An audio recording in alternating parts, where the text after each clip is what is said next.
জাহান্নামের মধ্যে যাওয়ার পর পানি পানি বলে চিৎকার করতে থাকবে, পানি পানি বলে চিৎকার করতে থাকবে। ওই জাহান্নামের আগুন এর আযাব যখন সহ্য করতে পারবে না, পানি পানি বলে চিৎকার করতে থাকবে। ফেরেশতাদেরকে বলবে, ফেরেশতারা আল্লাহর কাছে তোমরা আবেদন করো, আল্লাহর কাছে আবেদন করে আমাদেরকে পানি পান করার ব্যবস্থা করে দাও। আল্লাহ যেন আমাদেরকে একটু পানি পান করার ব্যবস্থা করে। আমার ভাইয়ের, আমার বন্ধুরা, যখন তারা পানি পানি বলে চিৎকার করবে, তাদেরকে পানি পান করতে দেওয়া হবে না। আল্লাহ তাআলা বলেন, লা ইয়াযুকুনা ফিহা বারদান ওয়ালা শারাবা ইল্লা হামিমান ওয়া গাসসাকা। আল্লাহু আকবার বলেন, লা ইয়াযুকুনা ফিহা বারদান ওয়ালা শারাবা। জাহান্নামের দের চিৎকারের পরিপ্রেক্ষিতে, তাদের আবেদনের পরিপ্রেক্ষিতে তাদেরকে ঠান্ডা এবং কোনো পানীয় তাদেরকে অসাধন করা হবে না, তারা অসাধন করবে না। ইল্লা হামিমা ওয়া গাসসাকা, তবে তাদেরকে উত্তপ্ত পানি এবং পুষ পান করতে দেওয়া হবে। সকলে চিৎকার দিয়ে বলেন নাউজুবিল্লাহ। আমার ভাইরা, আমার বন্ধুরা, পানিটা এত উত্তপ্ত হবে, পানিটা এত গরম হবে, এত উত্তপ্ত হবে যে ওই পানি যখনই পান করবে, ওই পানি যখন পান করবে, পান করার সাথে সাথে মুফাসসিরিন ইকরাম বলেছেন পেটের যত প্রকার নাড়ি ভুঁড়ি আছে সবগুলো পিছনের রাস্তা দিয়ে বের হয়ে যাবে। চিৎকার দিয়ে বলেন নাউজুবিল্লাহ। যত নাড়ি ভুঁড়ি আছে সবগুলো পিছনের রাস্তা দিয়ে বের হয়ে যাবে। আজকে যারা নামাজ পড়ছেন না, সেদিন কিন্তু আফসোস করে কোনো কাজ হবে না। আজকে যারা নামাজ না পড়ার মাধ্যমে আল্লাহর সীমানাকে অতিক্রম করছেন, সীমানা লঙ্ঘন করছেন, সেদিন কিন্তু কোনো প্রকার আফসোস করে কাম হবে না।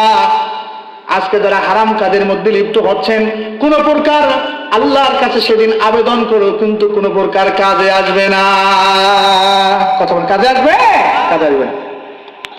আমার ভাইয়েরা, আমার বন্ধুরা, যারা জাহান্নামী হবে, জাহান্নামের মধ্যে যারা যাবে, যাদের ঠিকানা জাহান্নাম হবে, তাদের ভিতর দুইটা খারাপ বৈশিষ্ট্য। কথা বলেন, কয়টা খারাপ বৈশিষ্ট্য? দুইটা খারাপ বৈশিষ্ট্য। এরা জান্নাতের ঠিকানা ভুলে জাহান্নামের ঠিকানায় চলছে। এই লোকগুলোর দুইটা খারাপ গুণের মধ্যে থেকে এক নাম্বার গুণ গেল সীমা লঙ্ঘনকারী হবে। দ্বিতীয় নাম্বার খারাপ গুণ হচ্ছে ওয়া আতারাল হায়াতাদ দুনিয়া, দুনিয়ার জীবনকে প্রাধান্য দিবে। কথা বলেন, কোন জীবনকে? দুনিয়ার জীবনকে প্রাধান্য দিবে। আখিরাত নিয়ে কোনো চিন্তা নাই, কোনো টেনশন নাই, কোনো ফিকির নাই। এই লোকটার মরণের যে ভয় আছে, এটা তার উচ্চারণ আচরণ এগুলো দেখে বোঝা যায় না। দুনিয়া কামানোর উদ্দেশ্যে নিজের জীবনটাকে বরবাদ করে দিবে, কিন্তু আখিরাতের পিছনে একটু সময় ব্যয় করবে না। আখিরাতের পিছনে ব্যয় করার জন্য হৃদয় দিয়ে সে কি করবে না? আগ্রহ প্রকাশ করবে না। নিজের সন্তানকে স্কুলে পড়াইছে, কলেজে পড়াইছে, ভার্সিটিতে পড়াইছে, কিন্তু ওই সন্তানকে কোরআনের শিক্ষা দেয় নাই। এই ভেবে সে তার সন্তানকে কোরআন থেকে বঞ্চিত রেখে স্কুল কলেজ ভার্সিটিতে পড়িয়েছে। সে ভাবছে যদি আমি এগুলো আমার সন্তানকে না শিখাই, আমার সন্তান বড় কোনো চাকরি করতে পারবে না, অনেক গাড়ি বাড়ির মালিক হতে পারবে না, টাকা পয়সার মালিক হতে পারবে না, ব্যাংক ব্যালেন্সের মালিক হতে পারবে না। এই দিক দিয়ে লক্ষ্য করে সে তার সন্তানকে কোরআনের শিক্ষা থেকে বঞ্চিত রেখে স্কুল কলেজ ভার্সিটিতে পড়িয়েছে। আর তার সন্তান ইংরেজি অনর্গল বলতে পারে, বাংলা রিডিং ঝরঝরে পড়তে পারে। রব্বে কারীমের পক্ষ থেকে যেই মেসেজ, যেই বার্তা, কোরআন নামক যেই মেসেজ নবী আকরাম সাল্লাল্লাহু আলাইহি সাল্লামের উপর নাযিল করা হয়েছে, এই মেসেজটা সে পড়তে পারে না। হতভাগা, কপাল পোড়া বানিয়েছে। আর কি মনে করে যে আমি আমার সন্তানকে মানুষ করছি। ওই যে শুরুতে বলছি যে তোমার দৃষ্টিতে মানুষ হতে পারে, রব্বে কারীমের দৃষ্টিতে সে কি হয় নাই? আরো জোরে বলেন, কি হয় নাই? মানুষ হয় নাই। তোমার দৃষ্টিতে মানুষ হয়েছে, সমাজের দৃষ্টিতে মানুষ হয়েছে, সরকারের দৃষ্টিতে মানুষ হয়েছে, বহির্বিশ্বের দৃষ্টিতেও সে মানুষ হয়েছে, কিন্তু রব্বে কারীমের দৃষ্টিতে সে প্রকৃত মানুষ হতে পারে নাই। আপনি দুনিয়ার চিন্তা করছেন, দুনিয়ার জীবনটা নিজের ক্ষেত্রে প্রাধান্য দিচ্ছেন, নিজের সন্তানের ক্ষেত্রে প্রাধান্য দিচ্ছেন, দিয়ে সন্তানকে কোরআনের শিক্ষা থেকে বঞ্চিত রাখছেন। রব্বে কারীমের দরবারে আপনাকে জবাব দিতে হবে। দুনিয়াকে আপনি প্রাধান্য দিয়েছেন আখিরাতের উপরে। আপনার সন্তানকে আপনি কোরআনের শিক্ষা দেন, হালাল হারামের শিক্ষা দেন, এরপরে আপনার সন্তানকে স্কুল কলেজ ভার্সিটিতে পড়াইলেও ওলামা ইকরাম নিষেধ করে না। কথা বলেন ঠিক কিনা?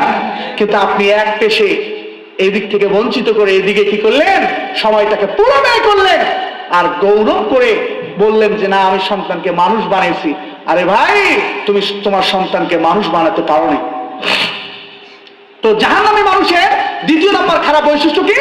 সেটা হচ্ছে যে সে কি করবে, আখিরাতের জীবনের উপর দুনিয়ার জীবনকে প্রাধান্য দিবে। কথা বলেন, আখিরাতের জীবনকে কি করবে? আখিরাতের জীবনের তুলনায় দুনিয়ার জীবনকে কি করবে? বেশি প্রাধান্য দিবে, বেশি গুরুত্ব দিবে। এই দুইটা গুণ যদি কোনো ব্যক্তির ভিতর থাকে, কোনো পুরুষের ভিতর থাকে, কোনো মহিলার ভিতর থাকে, আল্লাহ তাআলা বলছেন ফাইনাল জাহিমা হিয়াল মাওয়া, তার ঠিকানা বাস দোজখ হি উসকা ঠিকানা है। সুতরাং দোজখই হচ্ছে তার ঠিকানা। আজকে এক জায়গার মধ্যে গেছেন যেখানে যাওয়ার পর আপনার দুনিয়া হবে কিন্তু আখিরাত বরবাদ হবে। তো এই সমস্ত জায়গায় গিয়ে আপনি কি করলেন? আপনার জীবনের মূল্যবান সময়কে প্রাধান্য দিলেন, নষ্ট করলেন। তাহলে আপনি কি করছেন? আখিরাতের তুলনায় দুনিয়ার জীবনকে প্রাধান্য দিয়েছেন। আপনার ঠিকানা জান্নাত নয়, আপনি জান্নাতের দিকে ছুটছেন না। আদম এবং হাওয়া আলাইহিস সালাম এর সাথে আপনার সাক্ষাৎ হবে না। আপনি আবু জেহেল, অথবা সাইবার সঙ্গে আপনার সাক্ষাৎ হবে, সেখানে আপনি জাহান্নামের মধ্যে থাকবেন। চিৎকার দিয়ে বলেন নাউজুবিল্লাহ।